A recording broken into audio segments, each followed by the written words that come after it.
Ravi colours இன்றைய trending பெண்களுக்கான exclusive கலெக்ஷனுடன் kurtis, palazzo pant, Patiala pant, துப்பட்டாக்கள், ஷேப்வேர்கள், நைட்டிகள், பிராண்டட் உள்ளாடைகளும் கிடைக்கும். ரவி கலர்ஸ், நேரு வீதி, ராஜா தியேட்டர் சிக்னல் அருகில், புதுச்சேரி. வணக்கம். முக்கிய செய்திகள்.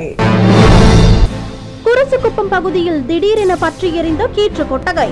தீயணைப்பு துறையினர் விரைந்து வந்து தீயை அணைத்ததால் பெரும் சேதம் தவிர்ப்பு. புதுவை தனியார் கல்லூரியில் தொடர் போராட்டத்தில் ஈடுபட்ட மாணவ மாணவிகள். பாலியல் சீண்டலில் ஈடுபட்ட நபர்களை கைது செய்ய வலியுறுத்தல். ராஜீவ்காந்தி சதுக்கம் அருகே விபத்தில் சிக்கிய லாரி. அளவுக்கு அதிகமான சரக்கு ஏற்றி வந்ததால் முன்சக்கரம் உடைந்து விபத்து. மருந்து கொள்முதல் ஊழல் குறித்து விசாரணை கமிஷன் அமைக்க வேண்டும். புதுச்சேரி மாநில அண்ணா திராவிட முன்னேற்ற கழக செயலாளர் அன்பழகன் வலியுறுத்தல். நம்ம பாண்டிச்சேரிக்கு ரிலையன்ஸ் ஃபேஷன் வேர்ல்ட் வந்தாச்சு. குவாலிட்டியான பிராண்டட் ஆடைகள் கம்மியான விலையில. எங்க தெரியுமா?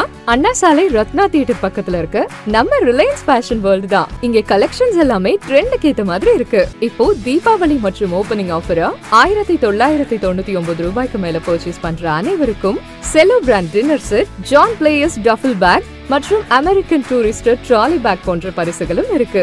Reliance fashion world, number 460, Anna Salai, Ratna theatre அருகில், புதுச்சேரி. இனி விரிவான செய்திகள். புதுச்சேரி குருசுக்குப்பம் பகுதியில் இயங்கி வந்த தனியார் விடுதி கட்டிடத்தில் மேல் பகுதியில் வேயப்பட்டிருந்த கீற்று கொட்டகை திடீரென தீப்பற்றி எரிந்ததால் பரபரப்பு ஏற்பட்டது. புதுச்சேரி ராஜ்பவன் தொகுதிக்குட்பட்ட குருசுக்குப்பம் பகுதியில் மாதா கோவில் அருகில் குடியிருப்பு பகுதி மத்தியில் 2 தனியார் விடுதிகள் செயல்பட்டு வருகின்றன. அந்த கட்டிடத்தின் 2வது மாடியில் கீற்று கொட்டகை அமைக்கப்பட்டுள்ளது. இந்நிலையில் எதிர்பாராத விதமாக அந்த கீற்று கொட்டகை திடீரென தீப்பற்றி எரிந்துள்ளது. இதனை அறிந்த அக்கம் பக்கத்தினர் உடனடியாக தீயணைப்பு துறையினருக்கு தகவல் தெரிவித்த நிலையில் அதனைத் தொடர்ந்து சம்பவ இடத்திற்கு விரைந்து வந்த தீயணைப்புத்துறை வீரர்கள் பற்றி எரிந்த தீயை போராடி அணைத்தனர். மேலும் இந்த சம்பவத்தால் யாருக்கும் எந்த அசம்பாவிதமோ சேதமோ ஏற்படவில்லை என்றும் அவர்கள் தெரிவித்தனர். புதுச்சேரியில் தனியார் மருத்துவக் கல்லூரியில் மாணவிகளிடம் பாலியல் சீண்டலில் ஈடுபட்ட லேப் டெக்னீஷியன் 2 பணி நீக்கம் செய்ய வலியுறுத்தி 100க்கும் மேற்பட்ட மாணவ மாணவிகள் தொடர் போராட்டத்தில் ஈடுபட்டனர். புதுச்சேரி கணபதி செட்டிக்குளம் பகுதியில் இயங்கி வரும் தனியார் மருத்துவக் கல்லூரி மற்றும் மருத்துவமனையில் செவிலியர் கல்லூரியில் பயிலும் மாணவிகள் மருத்துவமனையில் பயிற்சிக்காக செல்லும் போது அங்கு எக்ஸ்ரே பிரிவில் டெக்னீஷியனாக பணிபுரியும் 2 வாலிபர்கள் 10க்கும் மேற்பட்ட மாணவிகளிடம் தொடர்ந்து பாலியல் சீண்டலில் ஈடுபட்டதாக கூறப்படுகிறது. இதுகுறித்து பாதிக்கப்பட்ட மாணவிகள் கல்லூரியின் உள்ளீட்டு புகார் குழுவிடம் புகார் தெரிவித்துள்ளனர். அவர்களும் விசாரணை நடத்தி குற்றம் நடந்ததை உறுதிப்படுத்தியுள்ளனர். இருப்பினும் குற்றச்சாட்டுக்கு உள்ளான நபர்கள் மீது இதுவரை நடவடிக்கை எடுக்கப்படவில்லை என்று கூறப்படுகிறது. இந்நிலையில் மாணவிகள் மீதான பாலியல் துன்புறுத்தல்களை மூடிமறைக்கும் தனியார் கல்லூரி நிர்வாகத்தை கண்டித்தும் மாணவிகள் மீது பாலியல் சீண்டலில் ஈடுபட்ட நபர்களை பணிநீக்கம் செய்து அவர்கள் மீது சட்ட ரீதியான நடவடிக்கை எடுக்க வலியுறுத்தியும் கடந்த 2 நாட்களாக மாணவர்கள் போராட்டத்தில் ஈடுபட்டு வருகின்றனர். இதனிடையே 3வது நாளான நவம்பர் 8ஆம் தேதி மாணவ மாணவிகள் 100க்கும் மேற்பட்டோர் கல்லூரி வாயிலில் ஊழியர்களை பணிநீக்கம் செய்ய வேண்டும், போராட்டத்தில் ஈடுபட்ட வெளிமாநில மாணவர்களை கல்லூரி விடுதியில் இருந்து வெளியேற கூறியதை நிர்வாகம் திரும்ப பெற வேண்டும் என ஆர்ப்பாட்டத்தில் ஈடுபட்டனர். தொடர்ந்து இந்த விவகாரம் தொடர்பாக காலாப்பட்டு காவல் நிலையத்தில் புகார் அளித்துள்ளனர். மேலும் மாணவர்களின் இந்த போராட்டத்திற்கு ஆதரவாக சட்டக்கல்லூரி மாணவர்கள், இந்திய மாணவர் சங்கம், மாணவர் காங்கிரஸ் உள்ளிட்ட மாணவர் அமைப்பினரும் போராட்டத்தில் ஈடுபட்டு வருவதால் கல்லூரி வளாகத்தில் பதட்டமான சூழல் ஏற்பட்டுள்ளது.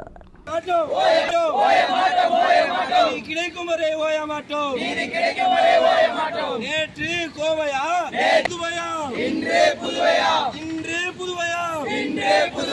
அதிகரிக்குது பாலியல் குற்றங்கள் அதிகரிக்குது. புதுவை அரசு தடுத்திடு. செய்த குற்றவாளியை பாதுகாக்காதே. புதுச்சேரி ராஜீவ்காந்தி சதுக்கம் அருகே கனம் தாங்காமல் ஜல்லி ஏற்றி வந்த லாரி முன்சக்கரம் உடைந்து விபத்துக்கு உள்ளானதில் போக்குவரத்து பாதிக்கப்பட்டது. புதுச்சேரி அடுத்த திண்டிவனத்தில் இருந்து அதிக அளவில் ஜல்லி ஏற்றிக்கொண்டு டாரஸ் லாரி ஒன்று புதுச்சேரிக்கு வந்து கொண்டிருந்தது. அப்பொழுது ராஜீவ்காந்தி சதுக்கம் அருகே வந்தபோது கனம் தாங்காமல் லாரியின் முன்பக்க டயரானது கழன்று உடைந்து திடீரென லாரி விபத்துக்குள்ளானது. இதனையடுத்து சிக்னல் பகுதியிலேயே லாரி விபத்துக்குள்ளானதால் போக்குவரத்து பாதிக்கப்பட்டது. இருப்பினும் காலையில் நடந்ததால் போக்குவரத்து நெரிசல் இல்லாததாலும் பெரும் அசம்பாவிதமும் தவிர்க்கப்பட்டது. தகவல் அறிந்து விரைந்து வந்த போக்குவரத்து காவல்துறையினர் 2 மணி நேரத்திற்கு மேலாக போராடி லாரியை அப்புறப்படுத்தி போக்குவரத்தை சரி செய்தனர். அதிக அளவு பாரம் ஏற்றி வராமல் இருந்தால் இதுபோன்ற விபத்தை தவிர்க்கலாம் என போக்குவரத்து காவல்துறையினர் லாரி ஓட்டுநரை எச்சரித்தனர். மருந்து கொள்முதல் ஊழல் குறித்து விசாரணை கமிஷன் அமைக்க வேண்டும் என புதுச்சேரி மாநில அண்ணா திராவிட முன்னேற்ற கழக செயலாளர் அன்பழகன் வலியுறுத்தியுள்ளார்.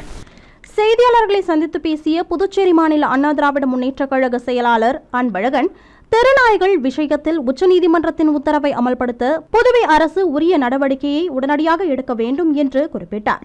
மேலும் முன்னாள் முதலமைச்சர் வைத்திலிங்கம், முன்னாள் அமைச்சர் மல்லாடி கிருஷ்ணராவ் ஆகியோர் மருந்து கொள்முதல் ஊழல் தொடர்பாக ஒருவர் மீது ஒருவர் குற்றம் சாட்டுகின்றனர் என்றும் இருவர் அளித்து வரும் குற்றச்சாட்டுகள் மீதும் விசாரணை கமிஷன் அமைத்து ஆளுநர் உத்தரவிட வேண்டும் என்று அவர் கேட்டுக்கொண்டார்.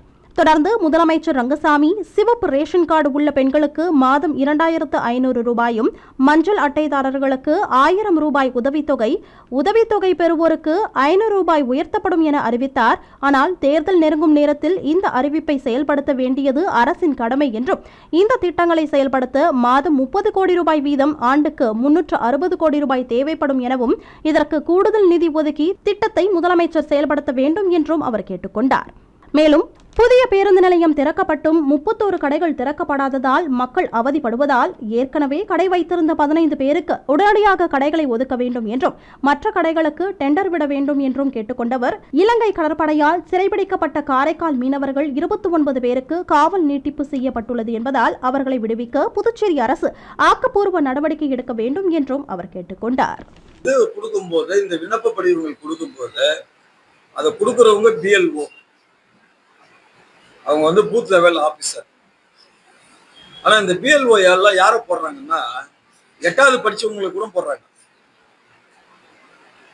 அது தப்பு. அது வந்து தேர்தல் துறை அதாவது வந்து இப்போ அங்கன்வாடியில உதவியாளர் ஆகிறாங்க இல்லையா, அவங்கள குறைச்சு சொல்லல, அவங்கள கூட BLO-வா போடுறாங்க. அவங்களை போடும்போது அவங்க கூட யார் போலாம்னா BLA 1, அவர் யாருன்னா ஒரு தொகுதிக்கு ஒருத்தர் இருப்பார். இன்னொருத்தர் BLA 2, booth level agent number 2.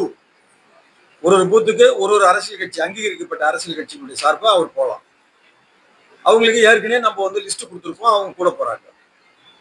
வேற யார் போறாங்கன்னு எங்களுக்கு தெரியல. அவங்கள போகக்கூடாதுன்னு சொல்றதுக்கு இவங்க யாரு? முதல்ல காங்கிரஸ் கட்சியினுடைய பொய் குற்றச்சாட்டுக்கு இந்த தேர்தல் துறை வந்து அடி பண்ணியிருக்கு. முதல்ல தப்பு. காங்கிரஸ் கட்சியினுடைய பொய் குற்றச்சாட்டுக்கு தேர்தல் துறை அடிபணிவது தவறான ஒன்று. புதுவை மாநில பாரதிய ஜனதா சார்பில் வந்தே மாதரம் 150வது ஆண்டு கொண்டாட்டம் மற்றும் சுதேசி உறுதிமொழி ஏற்பு நிகழ்ச்சி கடற்கரை சாலையில் நடைபெற்றது. புதுச்சேரி மாநில பாரதிய ஜனதா சார்பில் வந்தே மாதரம் 150வது ஆண்டு கொண்டாட்டம் மற்றும் சுதேசி உறுதிமொழி ஏற்பு நிகழ்ச்சி கடற்கரை சாலை காந்தி திடலில் நடைபெற்றது. அப்போது இந்தியாவில் தயாரிக்கும் பொருட்களை வாங்குவோம் என்ற முழக்கத்துடன் சுதேசி உறுதிமொழியை கட்சி தலைவர் VP ராமலிங்கம் வாசிக்க அக்கட்சியினர் அனைவரும் அதனை ஏற்றுக்கொண்டனர். முன்னதாக வந்தே மாதரம் பாடல் ஒளிநாடாவில் இசைக்கப்பட்டதைத் தொடர்ந்து கட்சியினர் அனைவரும் அத்துடன் சேர்ந்து பாடினர். மேலும் சமூக வலைதளங்களில் ஹேஷ்டாக் பரவும் வகையில் வந்தே மாதரம் பாடலின் 150வது ஆண்டை குறிக்கும் வகையில் அச்சடிக்கப்பட்டிருந்த மிகப்பெரிய பேனரையும் அக்கட்சியினர் அனைவரும் சேர்ந்து வெளியிட்டனர். அப்போது வந்தே மாதரம் என்று கோஷங்களை எழுப்பினர். இந்த நிகழ்ச்சியில் சபாநாயகர் செல்வம், அமைச்சர் நமச்சிவாயம், பாராளுமன்ற உறுப்பினர் செல்வ கணபதி, சட்டமன்ற உறுப்பினர்கள் கல்யாணசுந்தரம், செல்வம், தீபாய்ந்தான், முன்னாள் சட்டமன்ற உறுப்பினர்கள் வெங்கடேசன், அசோக் பாபு, கட்சியின் பொதுச் செயலாளர்கள் மோகன்குமார், லட்சுமி நாராயணன், வந்தே மாதரம் நிகழ்ச்சி பொறுப்பாளர் வெற்றி செல்வம் உள்ளிட்டோர் கலந்து கொண்டனர்.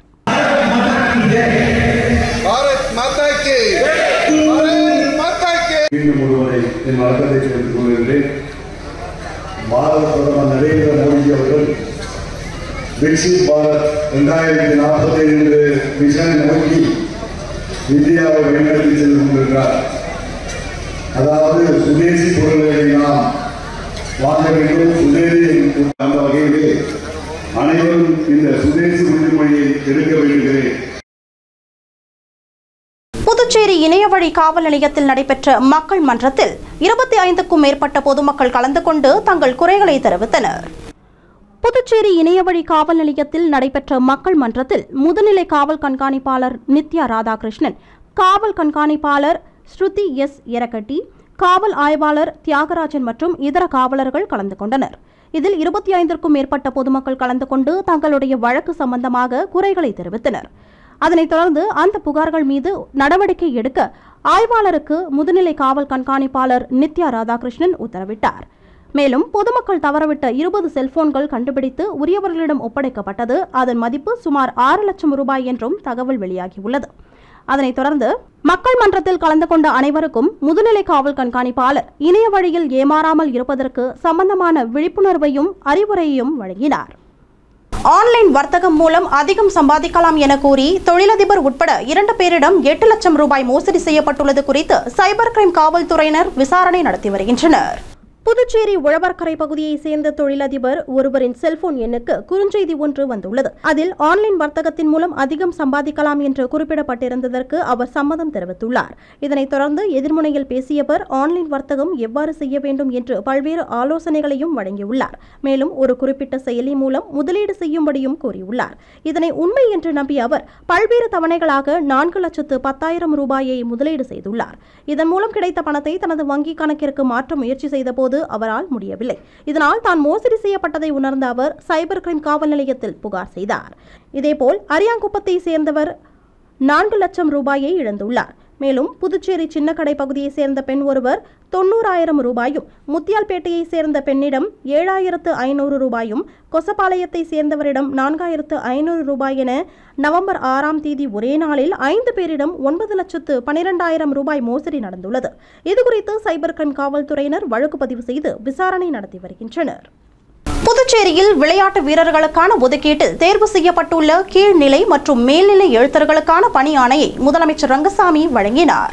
புதுச்சேரி பணியாளர் மற்றும் நிர்வாக சீர்திருத்த துறையின் மூலம் நேரடி நியமன அறிவிப்பின்படி விளையாட்டு வீரர்கள் ஒதுக்கீட்டின் கீழ் தேர்வு செய்யப்பட்ட 6 UDC-க்கள் 5 LDC-க்களுக்கு பணி ஆணை வழங்கும் நிகழ்ச்சி நடைபெற்றது.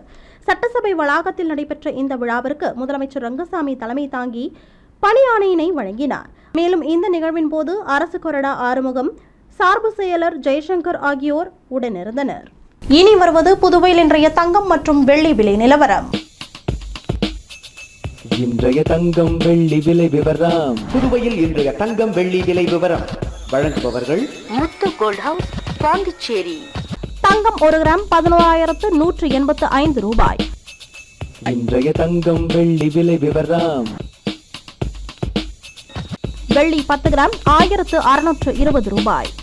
இத்துடன் AMN செய்திகள் நிறைவடைந்தன. வணக்கம்.